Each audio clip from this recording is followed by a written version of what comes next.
నమస్తే. Welcome to 69 TV Telugu. నేను జితేంద్ర. బులెటిన్‌లోకి వెళ్లే ముందు హెడ్‌లైన్స్ చూద్దాం.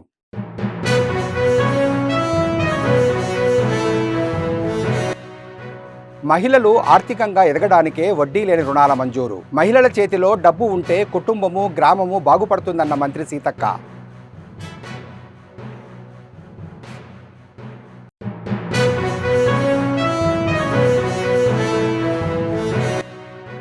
విశాఖలో ప్రేమోన్మాది దాడి. ఘటనలో గాయపడిన యువతి దివ్యకు ఆసుపత్రిలో చికిత్స.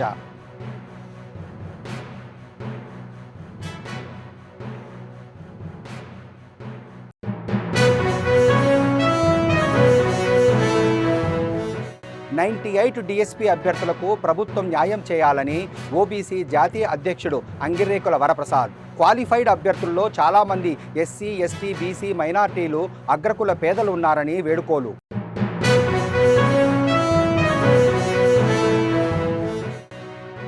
ప్రవీణ్ పగడాల మృతిపై మాజీ MP Harshakumar, Jupudi Prabhakar, KA Paul రాజకీయం చేయొద్దన్న తెలుగుదేశం పార్టీ రాష్ట్ర అధికార ప్రతినిధి మహాసేన రాజేష్.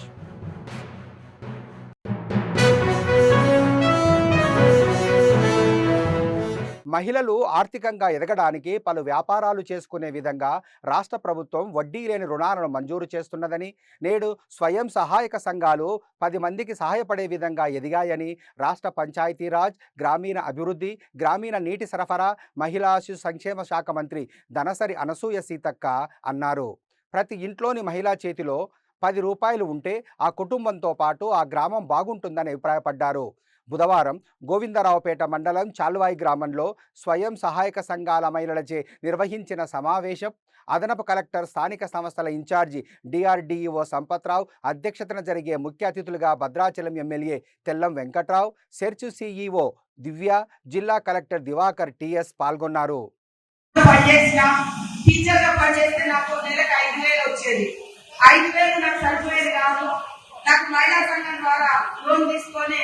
చిన్నగా షాప్ పెట్టుకున్నా. అది ఏం షాప్ అంటే జొన్న రొట్టెల షాప్. ఎస్టీ అమ్మాయి అనుకుంటా. జొన్న రొట్టెలు చేసి రోజు 100 జొన్న రొట్టెలు అమ్మితే నాకు రోజు 1500 రూపాయలు గిరాకు వచ్చేది, మినిమం 1000. అట్లా ఎంత లేదన్నా నెలకు 30,000 రూపాయలు ఆ అమ్మాయి సంపాదించింది. ఇప్పుడు ఆమె 2 పిల్లల్ని మంచిగా చదివించుకుంటూ మంచిగా సంతోషంగా ధైర్యంగా ఉంది. ఆమె చేతికి 2 పిల్లల్ని పెట్టుకొని నడిపిస్తుంది. అట్లనే మన దగ్గర ఒక అమ్మాయి నా దగ్గర ఏదో జాబ్ కోసం వచ్చింది. తర్వాత కొన్ని రోజులకు వాళ్ళ నాన్న వచ్చి అక్క ఇంకా జాబ్ వచ్చేదంటే నా బిడ్డ ఖాళీగా ఉండకుండా ఏం చేసిందంటే మరి పెసలు, తర్వాత పల్లీలు ఇవన్నీ కలిపి నానబెట్టి ప్యాక్ చేసి ఉన్నారు. ఎక్కడ ఎవరైనా నువ్వేనా? ఓకే. ఈ అమ్మాయి చేసి ఆ అమ్మాయి ఎక్కువతో అమ్మడు మొదలు పెట్టి అమ్ముతున్నదని చెప్పేది. ఇప్పుడు నడుస్తున్నది, ఇప్పుడు కూడా అమ్ముతుంది. అంటే చేయాలనుకుంటే మన దగ్గర కూడా గోవిందపేటలో చాలా ఇంటికి ఒక పూలు ఉంటాయి.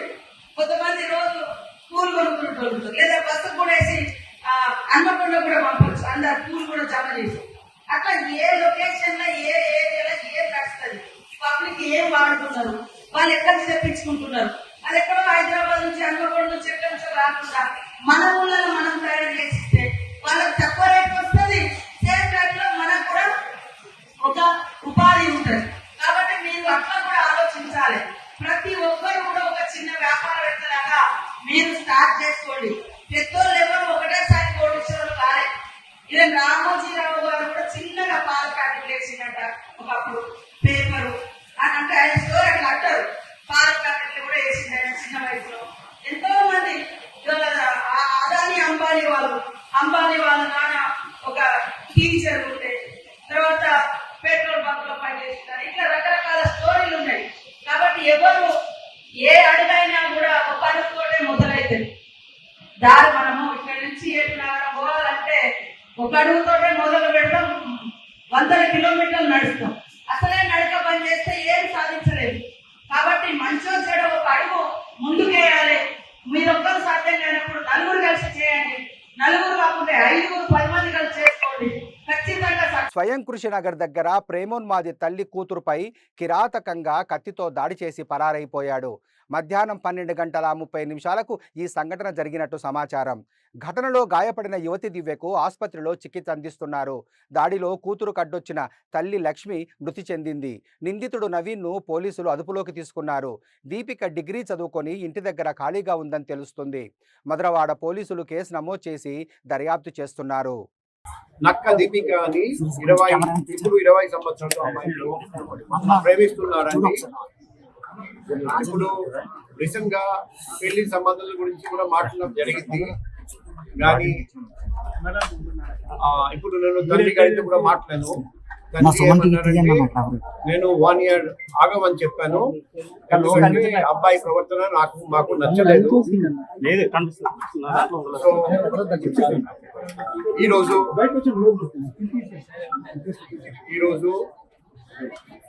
ఆ అబ్బాయి వీరఘట్టం నుండి ఇక్కడికి వచ్చి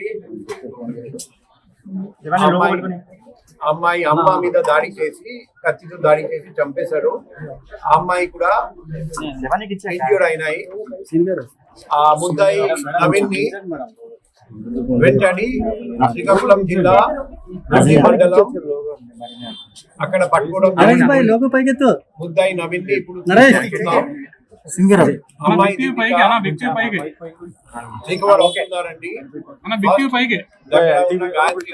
తీసుకెళ్దాము.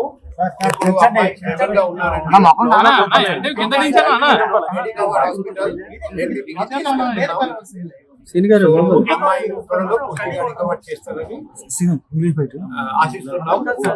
ముద్దాయిని వెంటనే పోలీసు వాళ్ళు పట్టుకున్నారని ఆ పోలీసు వాళ్ళందరికీ నేను అభినందనలు తెలియజేస్తున్నాను. నేను ఆ తండ్రి గారితో అడిగాము, ఈ అబ్బాయి ప్రవర్తన బాగాలేదని మీరు ఎందుకు పోలీసు కూడా ఏ పోలీసు తండ్రి అన్నారంటే, ఆ అబ్బాయి జీవితం నాశనం అయిపోతుంది, అందుకే నేను పోలీసుకి చెప్పలేదు, తప్పు జరిగింది. ఎందుకంటే నేను చెప్పాను పోలీస్ కి చెప్పి ఉంటే, లేకపోతే నాకు ఫోన్ ద్వారా తెలియజేసి ఉంటే ఇది జరిగేది కాదు. సో తండ్రి చెప్పారంటే అబ్బాయి జీవితం నాశనం అయిపోతుంది. 98 డిఎస్సి అభ్యర్థులకు ప్రభుత్వం న్యాయం చేయాలని ఓబీసీ జాతీయ అధ్యక్షుడు అంగిరేకుల వరప్రసాద్ కోరారు. మంగళగిరి ఐబీఎస్ ప్రెస్ క్లబ్లో నిర్వహించిన విలేకరుల సమావేశంలో అంగిరేకుల వరప్రసాద్, మిగిలిన డిఎస్సి క్వాలిఫైడ్ వెల్ఫేర్ అసోసియేషన్ రాష్ట్ర అధ్యక్షులు శ్రీనివాసులు పాల్గొన్నారు. ఈ సందర్భంగా వారు మాట్లాడుతూ డిఎస్సి క్వాలిఫై అయిన వారిలో మిగిలిన వారికి కూడా వెంటనే ఉద్యోగాలు ఇవ్వాలని కోరారు. ప్రస్తుతం మిగిలి ఉన్న వారిలో చాలామందికి నెలలో వ్యవధి మాత్రమే వయసు పరిమితి ఉందని, దయచేసి మంగళగిరి ఎమ్మెల్యే, రాష్ట్ర విద్యాశాఖ మంత్రి, ముఖ్యమంత్రి, ఉప ముఖ్యమంత్రులు వెంటనే న్యాయం చేయాలని కోరారు. ఉద్యోగాలు కల్పిస్తే మీ పేరు చెప్పుకొని వారి భవిష్యత్తు పులబాటవుతుందని, లేకపోతే మా పోరాటానికి ఫలితాలుండవని వాపోయారు. రాష్ట్రంలో డిఎస్సి క్వాలిఫైడ్ అభ్యర్థులకు ఉద్యోగాలున్నాయని, వాటిని వెంటనే భర్తీ చేసి గత ప్రభుత్వం చేసిన తప్పిదాన్ని ఈ ప్రభుత్వం చేయవద్దని అభ్యర్థులు కోరారు. క్వాలిఫైడ్ అభ్యర్థుల్లో చాలామంది ఎస్సీ, ఎస్టీ, బీసీ, మైనార్టీలు, అగ్రకుల పేదలు ఉన్నారని, వారికి వెంటనే న్యాయం చేయాలని కోరారు. Doctor Epanagandla Srinivasulu, 98 DC state president, register body, రాష్ట్ర ముఖ్యమంత్రి వర్యులు నారా చంద్రబాబు నాయుడు గారికి, విద్యాశాఖ మంత్రులు లోకేష్ గారికి, మరి మిగిలిపోయినటువంటి 1500 మంది అభ్యర్థుల తరపున పాద నమస్కారాలు చేసుకుంటూ కోరుకుంటున్నాం. 25 సంవత్సరాల సుదీర్ఘమైనటువంటి పోరాటానికి బడుగు బలహీన వర్గాలకు, రిమైనింగ్ వర్గాలకు న్యాయం చేస్తానని పాదయాత్ర సందర్భంగా తమరు చెప్పి ఉన్నారు. ఆ పాదయాత్ర నిలబెట్టుకోవాలని తమని కోరుకుంటున్నాం. అలాగే 595 పోస్టులు ఏదైతే ఉందో ఓపెన్ మెరిట్ ఇచ్చే విధానాన్ని మానుకోవాలని రిక్వెస్ట్ చేస్తున్నాం. ఎందుకంటే ఎప్పుడైతే మీరు ఓపెన్ మెరిట్లు ఇచ్చినట్లయితే ఎక్కడైతే బడుగు బలహీన వర్గాలు ఉన్నారో వాళ్ళందరూ నష్టపోతారు. కావున 1500 మంది అభ్యర్థులు చివరిగా మిగిలి ఉన్నారు. దీన్ని ప్రతి ఒక్క అభ్యర్థికి పోస్టింగ్ వచ్చేటట్టుగా ఒక రివ్యూ కమిటీగా నేర్పించి మమ్మల్ని పిలుచుకొని మాకు అపాయింట్మెంట్ ఇచ్చి ఇమ్మీడియట్గా పరిష్కార మార్గం అందించాలని, ఇందులో కూడా 1500 మందిలో కూడా మరి దాదాపు 1000 మంది వరకు ఒక 3-4 సంవత్సరాలు రిటైర్ అవుతారు. 500 లేదా 400 మంది మాత్రమే 6-7 సంవత్సరాలు పనిచేస్తారు. కాబట్టి ప్రభుత్వానికి కూడా బర్డన్ లేనటువంటి అంశము, మానవత్వానికి చూపించే అంశం. కాబట్టి మరి రాష్ట్ర విద్యాశాఖ మంత్రులు నారా లోకేష్ గారు ఈ సమస్య పట్ల మరి స్పందించి ఇమ్మీడియట్గా రేపు క్యాబినెట్లో చర్చకు విధంగా టేబుల్ ఐటెంగా తీసుకోవాలని, అదర్వైజ్ మేము పక్షంలో మరి బడుగు బలహీన వర్గాల యొక్క ఆకలి చావులకు మరి గత ప్రభుత్వం కారణమైంది. తమరు ఆ కారణం కాకుండా ఈ యొక్క బడుగు బలహీన వర్గాలకు ఒక మార్గదర్శనం నుండి ప్రభుత్వము ఎన్డీఏ గవర్నమెంట్ నుండి సందేశాన్ని పంపించాలని మిమ్మల్ని అందరినీ రాష్ట్ర విద్యాశాఖ మంత్రులను రాష్ట్ర ముఖ్యమంత్రి వర్లను పాద నమస్కారాలు. మత ప్రబోధకులు పాస్టర్ ప్రవీణ్ మృతిని రాజకీయం చేయొద్దని, త్వరలో అన్ని వాస్తవాలు వెల్లడవుతాయని తెలుగుదేశం పార్టీ రాష్ట్ర అధికార ప్రతినిధి మహాసేన రాజేష్ పేర్కొన్నారు. కాకినాడ సిటీ ప్రెస్ క్లబ్లో ఏర్పాటు చేసిన మీడియా సమావేశంలో రాజేష్ మాట్లాడుతూ ఆంధ్ర తెలంగాణలో పాస్టర్ ప్రవీణ్ పగడాల మృతి మిస్టరీగా మారిందన్నారు. ప్రవీణ్ మృతి ప్రమాదవశాత్తు జరిగిందని అనిపిస్తుందని, ఇదే అవకాశంగా కొందరు రాజకీయ పార్టీల నేతలు రాజకీయ కోణం చేస్తున్నారని ఆరోపించారు. ప్రవీణ్ పగడాల మృతిపై మాజీ MP Harshakumar, Jupudi Prabhakar, KA Paul రాజకీయం చేయాలని చూస్తున్నారని, క్రైస్తవ సంఘాలను పక్కదోవ పట్టిస్తున్నారని వ్యాఖ్యానించారు. ఎటువంటి అనుమానాస్పద గాయాలు ఏమీ లేవని డాక్టర్లు పోస్టుమార్టం నివేదికలో చెప్పడం జరిగిందన్నారు. దయచేసి ప్రతి ఒక్కరూ సంయమనం పాటించి పూర్తి స్థాయిలో పోలీసులు దర్యాప్తు చేస్తున్నారని, త్వరలో దర్యాప్తు నివేదికలు వస్తాయని తెలిపారు. అది హత్య ఏమో అని చెప్పి ఆంధ్ర తెలంగాణలో ఉన్న క్రైస్తవులందరూ చాలా ఆందోళన చెందారు. వాళ్ళు ర్యాలీలు చేశారు, ప్రభుత్వానికి వినతులు అందించారు. అయితే ఈ సంఘటనని కొద్దిమంది కావాలని తప్పుదారి పట్టించడానికి ఇప్పటికి కూడా ప్రయత్నిస్తున్నారు. అలాంటి ప్రతి ఒక్కరికి కూడా తెలుగుదేశం పార్టీ అధికార ప్రతినిధిగా నేను తెలియజేసే విషయం ఒకటే. పోలీసు వారు కానీ ప్రభుత్వం కానీ ప్రతిరోజు మీకు చెప్తూనే ఉన్నారు, ఒకవేళ అది హత్య అని మీ దగ్గర ఏమైనా ఆధారాలు ఉంటే దయచేసి మీరు పట్టుకొచ్చి పోలీసులకు అందించండి, ఆ కోణంలో దర్యాప్తు చేస్తామని. పోలీసు వారు ఈ విషయం జరిగిన వెంటనే ప్రాథమికంగా ఇది రోడ్డు ప్రమాదంగా ఉందని వారు గుర్తించడం జరిగింది. గుర్తించినప్పుడు ఆ రాజమండ్రి గవర్నమెంట్ హాస్పిటల్కి నేను కూడా వెళ్ళాను అదే రోజు. ఆ రోజు నేను అక్కడ చూసిన తర్వాత పోలీసు వారి వివరాలు తీసుకున్నాక అక్కడ సిచ్యువేషన్ అంతా నేను పరిశీలించాక ఇది 90% యాక్సిడెంట్ లాగే కనిపిస్తుంది, ఎవరో ఆందోళన చెందొద్దని మేము అక్కడ మాట్లాడటం జరిగింది. మరుసటి రోజు పోలీసు వారు ఇచ్చిన ప్రాథమిక సమాచారం మేరకు గౌరవ మంత్రివర్యులు నారా లోకేష్ గారు కూడా ట్వీట్ చేశారు. అయితే దీని మీద చాలామంది అనుమానాలు వ్యక్తం చేస్తున్నారు. కాబట్టి పాస్టర్ ప్రవీణ్ పగడాల గారు గతంలో కొన్ని డిబేట్లు చేశారు, ఆయన కొంతమంది శత్రువులు ఉన్నారు. కాబట్టి ఇది హత్యేమో అనే కోణంలో పోలీసు వారు దర్యాప్తు కూడా ప్రారంభించారు. దీన్ని అదునుగా తీసుకుని పాస్టర్ ప్రవీణ్ గారి మృతదేహాన్ని, ఇంకా డైరెక్ట్గా చెప్పాలంటే ఆయన శవాన్ని రాజకీయానికి వాడుకుందాం, స్వలాభానికి వాడుకుందాం అని కొంతమంది ప్రయత్నించారు. దానిలో మొట్టమొదటి వ్యక్తి గౌరవ మాజీ ఎంపీ హర్ష్ కుమార్ గారు. రెండో వ్యక్తి ఇప్పుడు వైఎస్ఆర్సీపీ నాయకులైన జూపూడి ప్రభాకర్ గారు. మూడో వ్యక్తి కేఏ పాల్ గారు. ఓకే, కేఏ పాల్ గారి విషయాల్ని ఎవరో పెద్దగా పట్టించుకోరు అనుకోండి, కానీ వీళ్ళిద్దరూ ఇంటెన్షనల్గా ఇది యాక్సిడెంట్ హత్య అనేది ఇంకా కన్ఫర్మ్ అవ్వకుండా యాక్సిడెంట్ జరిగిన రోజే, ఎప్పుడైతే ఆయన చనిపోయిన రోజు ఏదైతే ఉందో అదే రోజు హర్ష్ కుమార్ గారు అక్కడికి గవర్నమెంట్ హాస్పిటల్ దగ్గరికి వెళ్ళి ఇదంతా కూడా హత్యే, కన్ఫర్మ్ ఇది హత్య, నాకు డాక్టర్లు కూడా చెప్పారు, అలాగే ఇదంతా కూటమి ప్రభుత్వం చేస్తుందని బేస్లెస్ ఎలిగేషన్స్ చేశారు. అయినా కూడా ప్రభుత్వం కానీ పోలీస్ కానీ ఎక్కడ సంయమనం కోల్పోకుండా వారి ఎంక్వైరీ అంతా కూడా పూర్తిగా హైదరాబాద్ నుంచి సంఘటన జరిగిన ప్లేస్ దాకా పూర్తిగా ఎంక్వైరీ పోలీస్ డిపార్ట్మెంట్ ముగించడం జరిగింది. ఇప్పటికే హర్ష్ కుమార్ గారికి 2 సార్లు పోలీసులు నోటీసులు ఇచ్చారు. మీరు డైరెక్ట్గా అది హత్యాన్ని కన్ఫర్మ్ చేస్తున్నారు, మీరు పోస్ట్ మార్టం చేసిన డాక్టర్లను బెదిరిస్తున్నారు, పోలీసు వారి మీద బేస్లెస్ ఎలిగేషన్ చేస్తున్నారు, ఇది గవర్నమెంటే చేసింది అంటున్నారు, తెలంగాణలో రీపోస్ట్ మార్టం. జంగారెడ్డిగూడెం నుంచి శ్రీరామ ఆధ్యాత్మిక సేవా సమితి ఆధ్వర్యంలో భద్రాచలంకు భక్తులు పాదయాత్రగా బయలుదేరారు. శ్రీరామ నవమికి గోటి తలంబ్రాలను స్వామివారికి సమర్పించేందుకు గత 24 సంవత్సరాలుగా శ్రీరామ ఆధ్యాత్మిక సేవా సమితి ఆధ్వర్యంలో వేలాది మంది భక్తులు పాదయాత్రగా భద్రాద్రి రాములవారి క్షేత్రానికి చేరుకుంటున్నారు. దీనిలో భాగంగా బుధవారం ఉదయం ఈ మహాపాదయాత్రను పట్టణంలోని బుట్టాయిగూడెం రోడ్లో ఉన్న కోదండ రామాలయం వద్ద తపనా ఫౌండేషన్ వ్యవస్థాపకులు గారపాటి సీతారామాంజనేయ చౌదరి, ప్రముఖ వ్యాపారవేత్త చామర్తి శ్రీరాములు ప్రారంభించారు. ఈ సందర్భంగా గారపాటి సీతారామాంజనేయ చౌదరి మాట్లాడుతూ గత 24 సంవత్సరాలుగా శ్రీరామనవమికి గోటితో వలిచిన తలంబ్రాలను తీసుకొని పాదయాత్రగా భద్రాచలం వెళ్లడం ఎంతో అభినందించదగ్గ విషయమన్నారు. ఆధ్యాత్మిక సేవా సమితి ఆధ్వర్యంలో 24వ మహాపాదయాత్ర జంగారెడ్డిగూడెం నుంచి భద్రాచలం వరకు నిర్వహించబడుతోంది. ఈ మహాపాదయాత్రలో అనేక వేల మంది భక్తి శ్రద్ధలతో గోటితో ఒలిచిన తలంబ్రాలు జంగారెడ్డిగూడెం నుంచి భద్రాచలం వరకు తీసుకువెళ్ళబోతున్నారు. ఈ 4 రోజులు సాగే ఈ మహాపాదయాత్రలో భక్తులు పాల్గొనడమే వారి అదృష్టంగా భావిస్తూ శ్రీరాములు వారి ఆశీస్సుల కోసం అక్కడి వరకు పాదయాత్రగా వెళ్ళి మరలా ప్రసాదం తీసుకుని వచ్చి అలాగే అక్షంతలు తీసుకుని వచ్చి ప్రతి ఇంటికి అందజేసే ప్రయత్నం చేస్తున్నారు.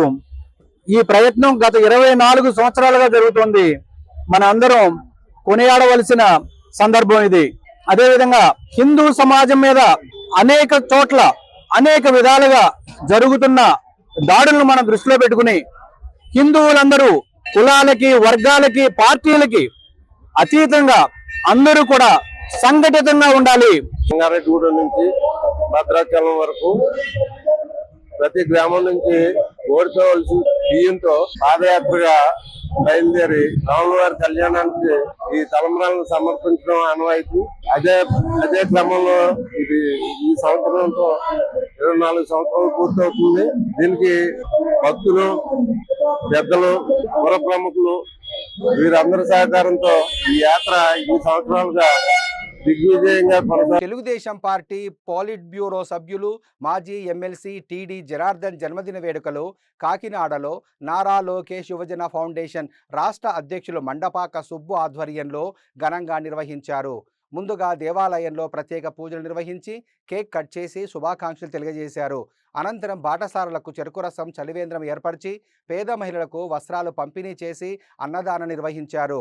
ఈ కార్యక్రమంలో foundation vice president Cherukuri Sairam Varma, city అధ్యక్షులు బత్తుల సూర్యప్రసాద్, ప్రధాన కార్యదర్శి ఫణీంద్ర, ఫౌండేషన్ సభ్యులు పాల్గొన్నారు. తెలుగుదేశం పార్టీ పోలిట్ బ్యూరో మాజీ ఎమ్మెల్సీ మా సోదరులు టీడీ జనార్దన్ గారి జన్మదినం శుభ సందర్భంగా ఈరోజు రాష్ట్ర నారా లోకేష్ యువజన ఫౌండేషన్ ఆధ్వర్యంలో రాష్ట్రమంతటా ఒక పండగ వాతావరణంలో నెలకొంది. మరి ఈరోజు ఆయన అధికారం లేకపోయినా సరే కార్యకర్తలకు రాష్ట్రంలో మాకు ఏ ఆపద వచ్చినా నేనున్నానంటూ ఆ ఇన్ఛార్జీలకు ఫోన్ చేసి మరి ఆయన తీసే నిర్ణయం ప్రతి కార్యకర్తలు ఎంతో ఉత్సాహం నిరూపించింది. అదేవిధంగా నారా చంద్రబాబు నాయుడు గారు, నారా లోకేష్ గారు, టీడీ జనార్దన్ గారు, సిటీ ఎమ్మెల్యే వనమాడి కొండబాబు గారు, దాట్ల బుచ్చిబాబు గారు మరి ఆశీస్సులతో మరి ఈరోజు రాష్ట్రంలోనే ఒక వినూత్నమైన రీతిలో చెరుకు రసం చలివేంద్రం ఈరోజు ఏర్పాటు చేయడం జరిగింది. అదేవిధంగా భారీ కేకు, పేదలకు చీరలు, చికెన్ బిర్యానీ కూడా ఏర్పాటు చేయడం జరిగింది. ఈ కార్యక్రమానికి అండగా ఉన్న రాష్ట్ర వైస్ ప్రెసిడెంట్ చెరుకూరి సాయిరాం వర్మ, నామాల ఫణీంద్ర, మన కలసాని సాయి లక్ష్మణ్, అదేవిధంగా పల్లపోతు వెంగళరావు, మా నగర అధ్యక్షుడు సోదరుడు మన బత్తుల సూర్యప్రసాద్, రూరల్ అధ్యక్షులు మండపాక నాగబాబు, అన్నపూర్ణ గారు, మన ఆటో యూనియన్ ప్రెసిడెంట్ రమణ గారు, వీరబాబు, పేరున ప్రతి ఒక్కరికి నా హృదయపూర్వక ధన్యవాదాలు తెలుపుతూ మరి తెలుగుదేశం పార్టీ అధికారంలో ఉన్నా లేకపోయినా ప్రతి పేదవారికి అండగా ఉండే పార్టీ అని మరి ఈరోజు వినూత్నమైన రీతిలో మరి చెరుకు రసం చలివేంద్రం కూడా ఏర్పడడం జరిగింది.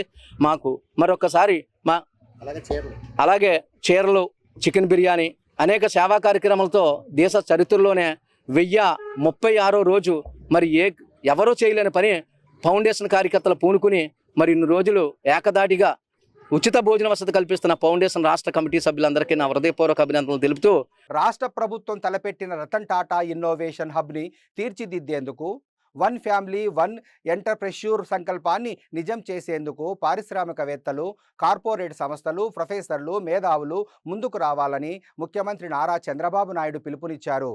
ఆంధ్రప్రదేశ్ నుంచి కొత్తగా పారిశ్రామికవేత్తలు రావాలని, నూతన ఆవిష్కరణలకు ఏపీ హబ్ కావాలని, అదే స్థాయిలో పెట్టుబడులు కూడా ఆశిస్తున్నామని అన్నారు. అందరిలో స్ఫూర్తి నింపేందుకే ఇన్నోవేషన్ హబ్కు రతన్ టాటా వంటి గొప్ప వ్యక్తి పేరు పెట్టామని చెప్పారు. బుధవారం సచివాలయంలో పలువురు ప్రముఖ పారిశ్రామికవేత్తలు, విద్యావంతులతో రతన్ టాటా ఇన్నోవేషన్ హబ్ గురించి ముఖ్యమంత్రి సమావేశమయ్యారు. RDIH వైస్ చైర్మన్గా వ్యవహరిస్తున్న Tata group, Tata sons chairman N Chandrasekaran సహా మరికొందరు ప్రముఖులు వీడియో కాన్ఫరెన్స్ ద్వారా సమావేశంలో పాల్గొన్నారు.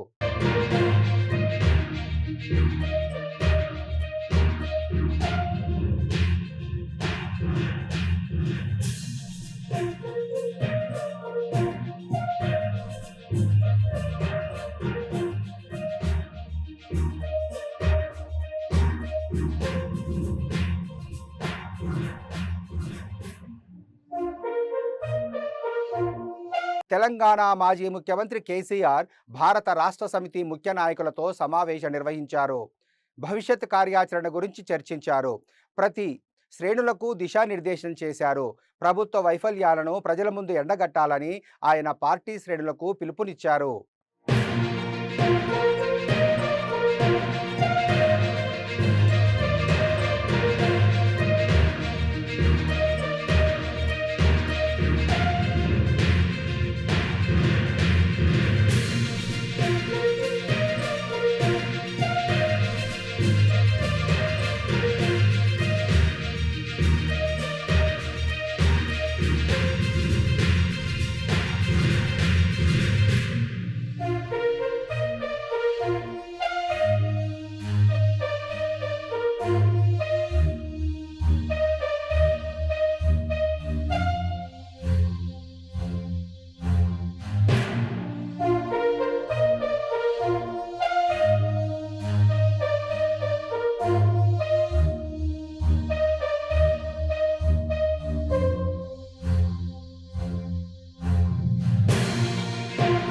విశాఖ మేయర్పై అవిశ్వాస తీర్మానం సందర్భంగా పోలీసులతో వైఎస్ఆర్సీపీ కార్పొరేటర్లను ప్రలోభపెట్టడం, భయపెట్టడానికి తెలుగుదేశం నేతలు చేస్తున్న ప్రయత్నాలపై వైఎస్ఆర్సీపీ ప్రతినిధి బృందం జిల్లా కలెక్టర్ను కలిసి ఫిర్యాదు చేసింది.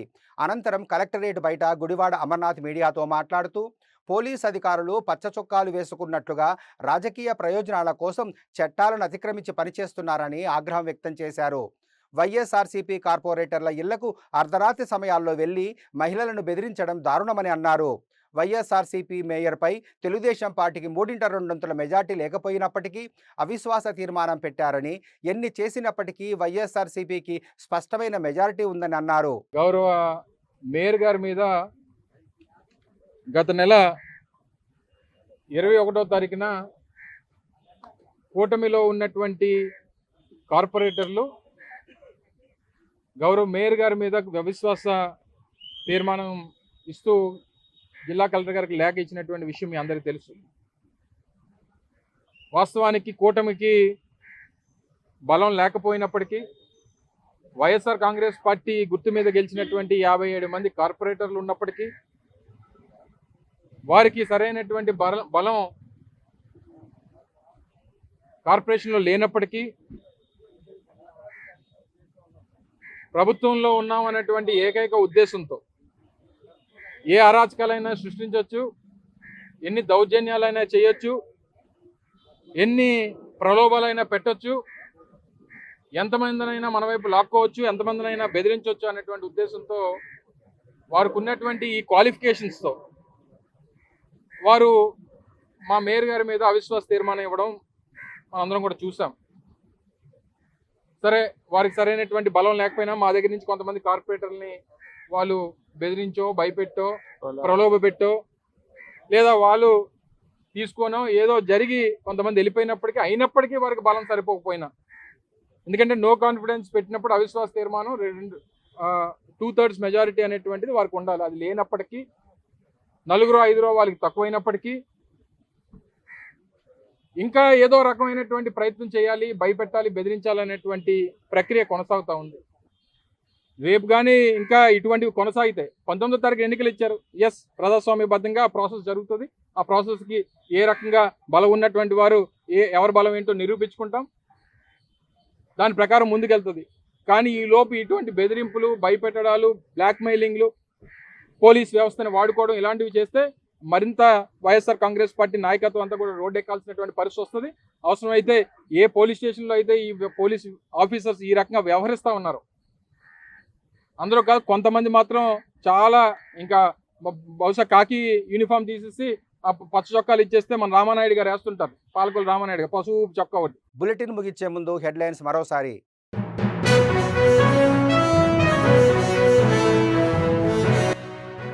మహిళలు ఆర్థికంగా ఎదగడానికే వడ్డీ లేని రుణాల మంజూరు. మహిళల చేతిలో డబ్బు ఉంటే కుటుంబము, గ్రామము బాగుపడుతుందన్న మంత్రి సీతక్క.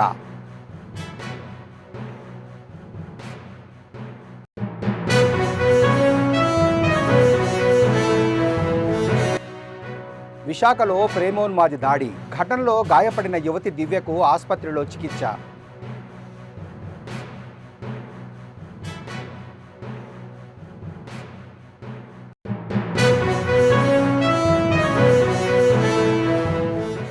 98 డిఎస్పీ అభ్యర్థులకు ప్రభుత్వం న్యాయం చేయాలని ఓబీసీ జాతీయ అధ్యక్షుడు అంగిరేకుల వరప్రసాద్. క్వాలిఫైడ్ అభ్యర్థుల్లో చాలామంది ఎస్సీ, ఎస్టీ, బీసీ, మైనార్టీలు, అగ్రకుల పేదలు ఉన్నారని వేడుకోలు.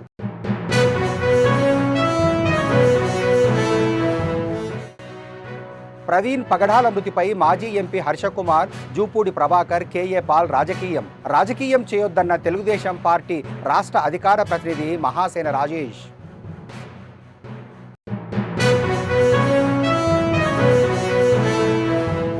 మరిన్ని అప్డేట్స్ కోసం చూస్తూనే ఉండండి 69 టీవీ తెలుగు.